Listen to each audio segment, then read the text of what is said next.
So Adrian, we're back at the Centre of Computing History. What have we got today? Well, Phil, we are looking at a series of computers today. People often think that the 264 series from Commodore was a complete waste of time, had absolutely no purpose, and in the grand scheme of things, they're absolutely right. Yes. But if the vision of the original creators had been realised, it might have been a little bit different. Bill Hurd, the main designer, was given out of a Commodore filing cabinet, they made filing cabinets as well, he was given a Sinclair Timex machine. And what he was told to do was to go away and create a computer using their brand new TED chipset, or text editing display, and come up with a computer for just $49. And what he actually came up with was what's sat in front of us now. Commodore 116. The Commodore 116. It does look a bit like a Spectrum, what with the strange little keyboard. It was meant to compete with it. As it turned out, it had nothing to compete with in the end, because Jack Tramiel was terrified of two things: the budget computer market like Timex and Mattel with their horrible little Aquarius, and they really were sure that the Japanese were going to flood the market with cheap micros. In reality, neither happened. And the machine itself is actually not brilliant, it must be said. It has what I would consider to be the worst keyboard. It is pretty bad. It looks like a calculator keyboard, and it feels somehow worse than the Spectrum, if that's possible. This little direction thing. Using that all day for typing memos, doing spreadsheets, that would be absolute hell. Cheap business computer or not, I can't have seen it being terribly successful. So Commodore, in their wisdom, then started playing around, and they came up with two more machines, and they looked rather like the C116's big brother, the Plus 4. They were called the 232 and the 264, that gives the series its name. One obviously had 32K of RAM and one 64K. The trouble with that naming scheme is when you hit 128, the numbers suddenly don't make sense. They don't, no. So this one down here would have been at the start, so you've got 1 and with 16K. Yep. Then you had the 232 with 32K and 64K. And then there was to be the flagship of the range, was to be the V364. Which had... It had 128K? Well, it looked like a giant Plus 4 with a numerical keyboard on the side of it, but it actually spoke. And it had voice synthesis in it that came from the same people who designed the Speak and Spell machine. Was that just because they could, or was there an actual business need they foresaw for talking computers? I think they were looking into some kind of future, but what it was, I don't know. Bizarre. So if we actually turn this on, one thing it must be said about the 116 is that there were only ever 50,000 made. Commodore of America weren't interested in it at all.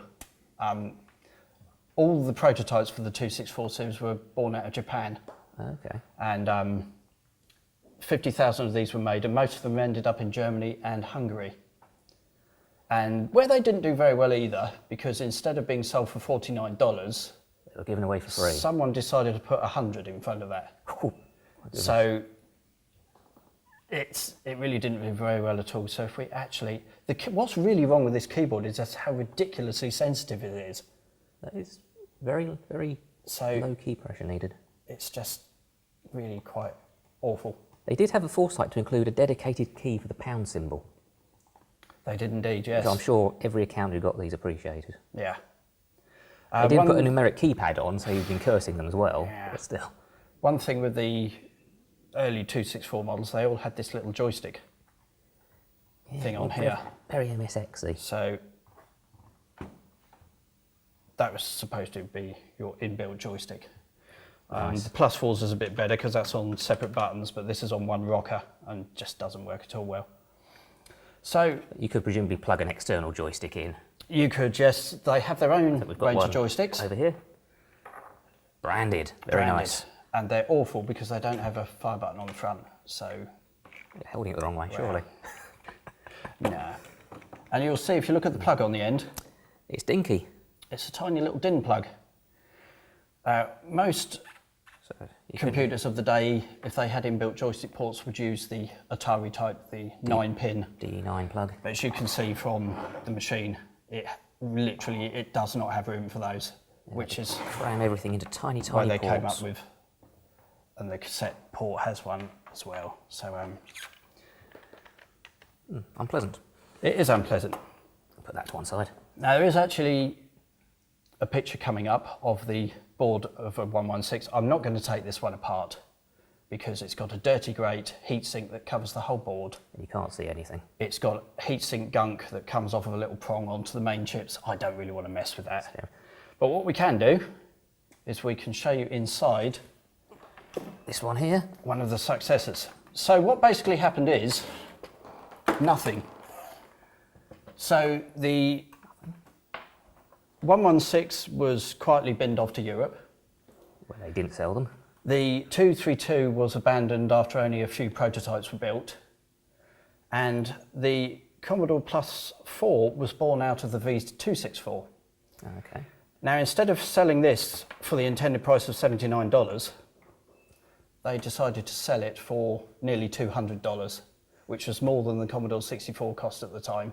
Someone in Commodore's marketing thought it'd be absolutely fantastic to... A premium product with a premium price Well, tag. what they thought was, we've had this amazing success with the VIC-20 and the Commodore 64, let's try and do it again with a new range. Not realising obviously, that they just did not have the oomph in them. There's no sprite capabilities, it's literally a business machine. It must have been reasonably successful though, because I have actually heard of this one, even in passing. The Plus 4 was an utter disaster in most areas, except Hungary. When it failed in the whole of the Western market, they decided to send them east. So there is an awful lot of people in Hungary that the Plus 4 was their first computer. And they were set about converting games from the Commodore 64 to it, because it's completely incompatible on its own. So there are an awful lot of games converted from the Commodore 64, and they actually run faster on the Plus 4 because its processor is 3 times faster. But no sprite capability, so you lose that advantage. Yeah. Also, I should have said these machines run on Basic 3.5, Commodore's Basic 3.5. The VIC-20 and C64 used the 2.5. It's a very, very good Basic, and it's very memory light. So whereas the Commodore 64 has 38K available for its machines, of course it has got sprite capabilities and things like that. The Plus 4 has got 60 out of its 64K available, and the 16K machines, the 116 and the one we're about to talk about, had 12.5 or 12.7. That's not bad. It's not too bad at all. It is a big old machine, this one. So the chipset in the machines is much the same, so we can actually open this up. Ooh. Let me And hold that for you. So what are we looking at? We have Presumably a CPU the CPU here. under the heatsink. It's an 8501 processor in this machine. And in the other two, it's a 7501. They're functionally identical. Just a speed difference. There's no difference in them at all. It's just a manufacturing process. Oh. There are slight differences if you swap them between machines. The Plus 4 doesn't, it can play up with an 8501 in it. Okay. This here is the 8360. This is the famous TED chip. This is the one that does everything. It does everything. So it does graphics, it does sound, it does joysticks. If the TED chip dies, the machine's absolutely had it. It just does nothing whatsoever. So if you have one of these computers now, it's a very, very good idea to put a heatsink like we have here on the CPU and the TED chip. It wouldn't have come with these by default then? No. So presumably a fair few of these overheated back in the day. There's an awful lot of dead TEDs. TEDs out there, yes. They really do need those on, otherwise the life of the computer is seriously shortened.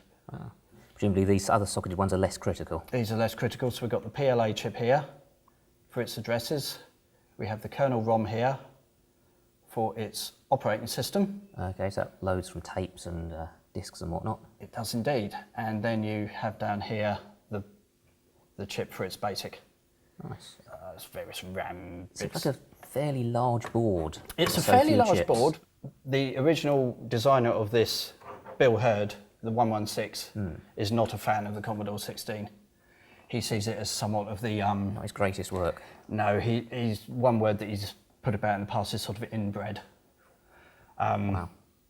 They took the tiny board out of the 116, stretched it to fit all the out ports of the Commodore 16 case, And painted just had it all black. this space left over. Yeah, painted it black, gave it grey keys, and then called it the Commodore 16. Now, an awful lot of people had these in Europe. They actually sold pretty well because Commodore, we've got the box over there, actually, Commodore UK that is, marketed it very well as it says on the box, a total introduction to home computing. 16K computer, cassette unit, 4 software programs, introduction to BASIC. It was basically introduced as a very cheap, I think it cost 90 quid when it first came over here, which was Not too bad. not too bad, but it really, really started selling well, ironically, when its price came down to about £50, which is exactly what Bill Hurd and his team what were they were originally designing for. asked to come up with. So the Commodore 16, it's pretty much functionally identical to the C116. The 116 was in black and white because for some reason it doesn't seem to like. Doesn't like PAL TVs. It doesn't, no. Even though it is a PAL machine, but I've never got more than a black and white picture out of it. Strange. Someone might be able to tell us why. So, as is usual in Europe, most games came on cassette, so Yep. We've got a cassette tape player right here. which was also branded in the same way. Yep. And I had special cassette ports. Most computers that I was aware of just used microphone and speaker jacks. Of course, the Commodore had have their the- own special one. Yeah, the Commodore had the larger plug for the C64. You can actually use these on a C64 and a VIC-20 if you have the right adapter. So you can plug your cassette drive in here, which goes in. It goes in here somewhere. Oh, it's all the way over here. That's right. There we go. If I can get it in there. And then, I press play. so load. Now the great thing I find about this computer is the games are quite quirky and fun. The ones actually written for it. They don't take very long to load, so it's actually quite a good little retro machine to have. We've got here Mr. Puniverse. Mr. Puniverse. There is virtually no software written for these machines outside of Europe. It was largely ignored everywhere else. How do we know if it's loading? You don't. Ah. Oh, it's got to load more. That was just finding it. Yeah. You said this was quick. It's quick for a cassette loader because it's only 12K. This machine does have a very, very bad reputation for software in that a lot of companies of the day ported their games to it when it just didn't have the RAM for it, where they go and release a 16K machine where all machines are using 48K, 64K, 128K. So there are some really, really, really terrible games for this machine. I'm guessing this isn't one of them, just based on the artwork alone. This has had some effort It's put actually in. quite a quirky little game, this one, Mr. Puniverse. It has like the spectrum lines on it. It is. Do they change colour like that? Is that deliberate choice by the person loading it? It's quite neat. Mastertronic, the famous British budget label, they supported the machine rather well. There was over 50 titles they produced for it in a couple of years. Oh. Gremlin Graphics were quite fond of it as well. There were some very prolific coders. The one guy called Sean Southern saved a lot of people's lives who owned this machine, because if it hadn't been for his output and a few others, it would have just been, you'd have had a very miserable life. Let's just give this a quick go. Q to go left. It's probably W. Yeah. Oh, wait, W to go.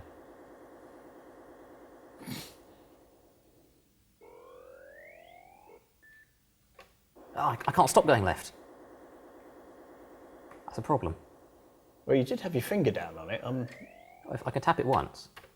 Okay, like Q and W both go right. All of these keys go right. Oh wait, no, Z goes left. Okay, I've got the hang of this now. I think it might be space to jump. I don't know what. Got to find what the jump key is now. Q, Z, probably one of the ones over here maybe. Oh! Okay, so this is the Commodore Plus 4. This was the more expensive of the two machines that was eventually released.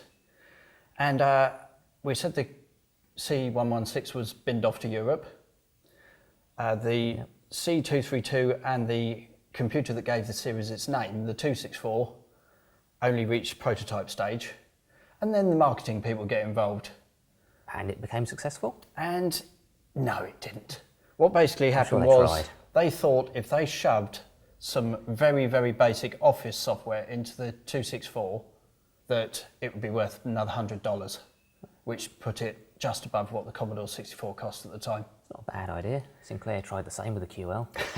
Yes.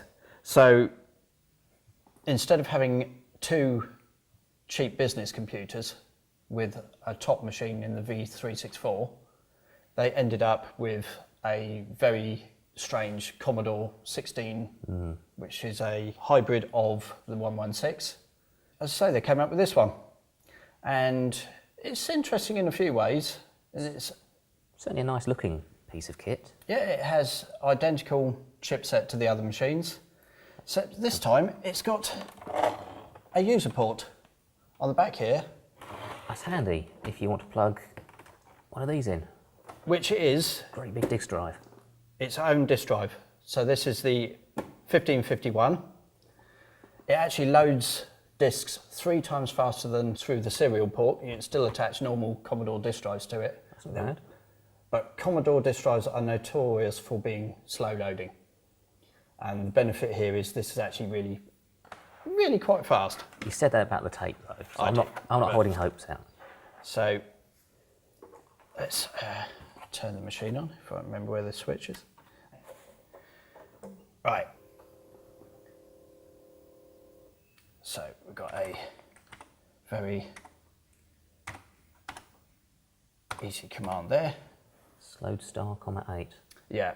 The 8 presumably tells it to go to the disk drive rather than tape. Yes. On the Commodore 64 you do comma 1 Okay. to get it to run, but for some reason that seems to send the machine funny, so we won't do that. So now it's come up with ready, so we do run. That was surprisingly quick. So you're at the first sub-menu here. Oh, right. So now, no, you're not quite ready yet. You get a little story. So he's lost in the forest. This, Nice. it must be said, this is actually a pretty modern game because software is still regularly written, namely from authors in Hungary. Oh, this is a modern... This is a modern game. Modern game. 2010, this one came out. Wow, I'm A surprised sizzler in Retro Gamer magazine. people are that dedicated to the machine. They're still releasing commercial software. So that's a nice premium edition there. Oh. Fancy. Right, now, if you press the space bar, now it will go off and start loading the actual Oh, right. That was just a loader. game. But a normal Commodore would, I don't know, take 2 or 3 minutes still, I think. This is actually surprisingly fast. This disk drive now is really quite rare. They didn't build that many of them because obviously its parent machine tanked. And really another strange decision by Commodore was that the 116 and the Commodore 16 didn't have a user port. So you could not use this disk drive without an adapter to go in through the serial port, so there was no point. Presumably slowed it right back down again. Slowed it right back down again. Right. So here you go, Phil. Okay, press space to start. Can I use arrow keys? That's good. It's a very good Oh, I can jump really, really high. This is a very good demonstration of how talented authors can get the best out of the most basic machines. So, like I said, it's a machine with no sprite capabilities. It's actually pretty neat. Oh, I thought I'd left more height there. Okay. What normally happens with Commodore 16 is you end up with a huge block of black or something around your character. But, you know, nice talented coder, you don't really notice. Ah, straight in the acid. This is tricky. Oh, I get it. I should have gone the top route. Yeah. Oh, and now I've got to take the long way back. Oh, that's sneaky. It's actually quite a tricky little game, actually. It's quite good though. Oh, no, jump too high. And the TED chip is a very, very basic sound chip. But again, they've made it sing quite well here. Yeah, I play this is good. So just while you're struggling here, what you can really say about this series of computers is, originally there was a point to them. By the time these ones came to market, there really wasn't. Their budget competition had disappeared out of the market. There was no flood of cheap micros from Japan. And the real death knell for the 264 series was the man originally behind it, Jack Tramiel, the former chief exec of Commodore, left the company very, very shortly after the 264 and the 364 were exhibited at the CES show in 1984. So it had absolutely nowhere to go. That's a shame. I'm terrible at this game. This happens in all our videos. I'm always terrible at the games. Show me how it's done. So there you go. I think the trouble is I'm pressing jump too long. I'm jumping too high. It's quite ironic that it's a game of timing when its parent machine No, you've got to go up the suffers top. from extreme lack of timing. Oh, you can't make that jump. Unless you get a really long run up. No, I've messed this up, haven't I? So we're going to have to go... Oh, so close. Right, now. So I've got to do a Manic Miner style jump over the top there. So I think we'll leave that there now. And that's so basically close. a look at the Commodore 264 series. Hope you enjoyed it. Yes. Interesting group of machines. Some of these are on display at the Centre for Computing History, so if you're into this sort of thing, either drop by and visit us or subscribe to our channel. We're going to be doing other videos on other machines. So yeah, thanks for watching. Thank you.